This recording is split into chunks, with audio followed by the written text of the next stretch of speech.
તો સંદીપ શું કહેશો મારી ચેનલમાં? બંધ કરો. જો મોર કળા કરતો દેખાઈ ગયો છે આપણને.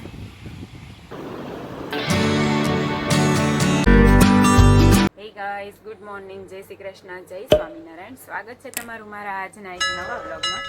તો જો આજે બ્લોગની શરૂઆત બહુ વહેલી થઈ ગઈ છે અને બ્લોગની શરૂઆત મેં આજે બાલ્કનીમાંથી કરી છે. તો આજે છે ને, આજે બહુ વહેલી ઉઠી હતી એટલે કામ છે ને આજે ઓલમોસ્ટ ઘરનું પતી ગયું છે એટલે આપણે બ્લોગની શરૂઆત વહેલી કરી દીધી છે. હવે ખાલી છે ને મારે હોલમાં પોતું જ બાકી રહ્યું છે, બાકી બધું કામ પતી ગયું છે. કેમ કે સંદીપને નાઇટ શિફ્ટ હતી ને તો એ સવારે વહેલા આવતા રહ્યા હતા એટલે આપણે આજે વહેલા ઉઠ્યા હતા અને કામ પતાવી દીધું છે. આમે આજ થોડુંક મારે બ્લોગના એડિટિંગનું કામ હતું એટલે એના લીધે મેં થોડીક કામમાં ઉતાવળ રાખી છે. ગેસ્ટ આવીને જાય ને એટલે આપણને 3-4 દિવસ ગમતું બંધ થઈ જાય.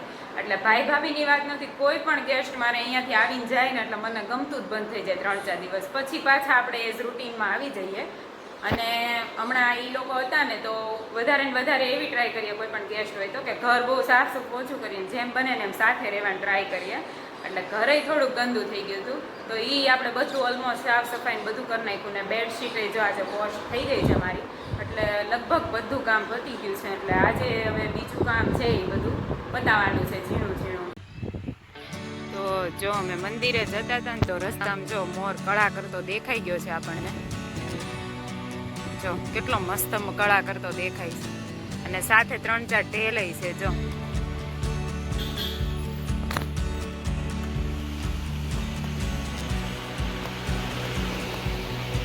કેટલી મસ્ત કળા કરે છે.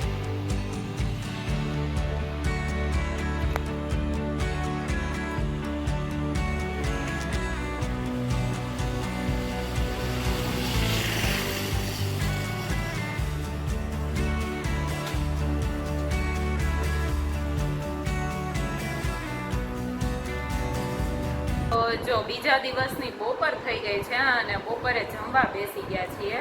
તો જો જમવામાં લીધું છે મેં ખીર, છાશ, રોટલી, પાપડ ને કોરું મગનું શાક કર્યું છે. અને જો સંદીપે જમવા બેસી ગયા છે અને મસ્ત બની છે. સંદીપે ખાલી ખીર અને મગનું કોરું શાક જ લીધું. હવે ફરીથી બોલો, કેવી લાગી? બહુ મસ્ત બની છે. ભાઈ તો સારું સાચું કહેજો, ખાલી વ્લોગમાં છું એટલે નહીં, તમે તાર સાચું કહેજો જેવી બની હોય એવી. સાચું જ કહું. મસ્ત. કેમ હમણાં દેખાતા નથી વ્લોગમાં? હમણાં 12 કલાક ચાલુ. 12 કલાકથી પૂરા કંટાળી ગયા છીએ કે તો સંદીપ. માંડ વીકમાં 1 રજા આવી આ વખતે. અને હમણાં કેવું થતું કે 12 કલાક આવે ને એટલે ઘરે આવી તરત સૂઈ જ જાય અને બેસવાનોય વેત નથી રહેતો. અમે બે ઓછા મળતા હતા હમણાં તો એવું થઈ ગયું 12 કલાકમાં. તો સંદીપને છે ને ઓછી ભૂખ હતી એટલે એણે રોટલી નથી ખાવી એટલે ખાલી મેં મારી માટે જ રોટલી બનાવી. એને ખાલી ખીર ને મગનું શાક જ ખાવું એટલે પછી મેં મારી માટે ખાલી રોટલી બનાવી લીધી છે. તો ચાલો બધા જમવા. તો આજનો સુવિચાર છે કે અપેક્ષાઓ ઓછી રાખો જેનાથી તમને શાંતિ વધારે મળશે. કેમ કે જેટલી આપણે લોકો પાસેથી આશા ઓછી રાખીએ ને એટલી જ આપણા જીવનમાં શાંતિ વધારે રહે. તો આ વખતે છે ને રક્ષાબંધનમાં આપણે સુરત જવાનું ફિક્સ નથી.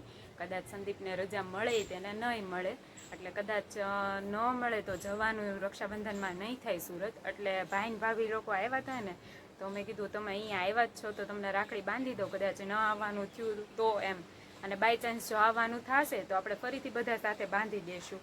તો મેં અહીંયાથી રાખડી લઈને અને એ લોકોને રાખડી બાંધી દીધી હતી બંને ભાઈને ને ભાભીને. તો ત્યારે થોડોક વિડીયો ઉતાર્યો હતો જે મેં આગળના બ્લોગમાં નથી લીધું. તો તમને આ વ્લોગમાં હું થોડીક ઝલક એની બતાવું કે અમે કેવી રીતે રક્ષાબંધન સેલિબ્રેટ કરી અહીંયા.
બ્લોગનો એન્ડ લેશો આજે સંદીપ સાથે.